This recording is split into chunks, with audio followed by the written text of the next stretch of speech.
If you are charging your electric vehicle the wrong way, you could be overpaying by up to 40% every single month.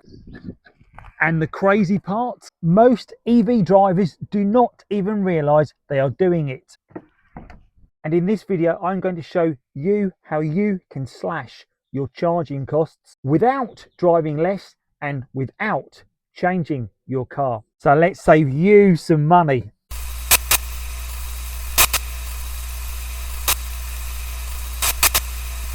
Hi all, Andy here and welcome back to the channel. And this is where I help EV drivers make smarter decisions, save money and get the most out of electric car driving. And if that sounds useful to you, then why don't you consider subscribing to the channel? I've also got a good back catalogue of videos and of course more great content coming up soon. Now let's get into it. Stop using rapid chargers. The number one mistake, people are relying on rapid chargers far too much. Rapid chargers, the public chargers, are convenient, but they are also very expensive. And in many areas, rapid charging can cost 2 to 3 times the price of charging at home. And that's based on a per kilowatt basis. Now, they are great for road trips and emergencies or when you genuinely need a speedy charge. But if you're using them for regular weekly charging, you are simply burning money. So if you own something like the Tesla Model Y,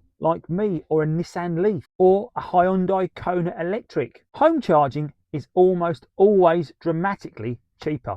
Number 2, why don't you switch to an EV car charging tariff for your home electric? Because this is where the big savings happen. Many energy providers today provide EV specific tariffs, and what these offer is super cheap overnight charging opportunities. So your off-peak electricity, normally between the hours of 12 and 5 or 6 in the morning, that is the optimum time to charge your car. You could be paying a fraction of what you pay for your electric during the day at this time. If you schedule your overnight charge, you could make savings of up to 30 or 40% on your charging experience. And of course, most modern EVs, they allow you to set a charging schedule on the car or the charger, or you may be able to configure this in your EV tariff app. You plug in when you get home and you go to sleep, and the car simply does the rest. And when you wake up from a restful sleep,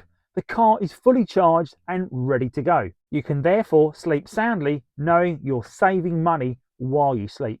And that is how the smart EV owners do it. Number 3 is you need to avoid peak hours for charging. If you can't switch to an EV tariff, or potentially you are locked in for a long-term deal, charging at the peak times is going to cost you more money. So you need to avoid the peak charging hours. In the UK, the energy demand peaks in the early evening between 6 p.m. and 9 p.m. and that is often when the prices are at their highest if you're on a variable tariff. Charging after 9 p.m. on these types of tariffs will still save you money. Small habit change, big savings. Number 4 is use your apps to find your cheapest public charging opportunities, because not all public chargers charge the same rate, and some networks are dramatically cheaper than others, and that can be even in the same town. So why don't you use these comparison apps to check the price per kilowatt, avoid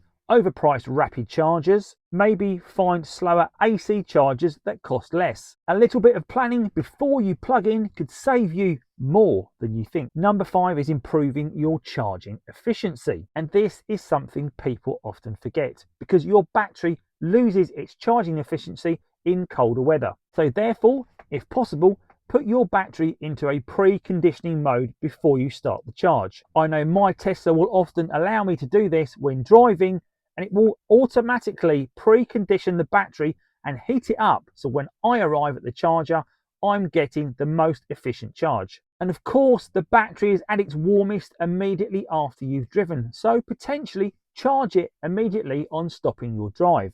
That reduces wasted energy and therefore saves you money.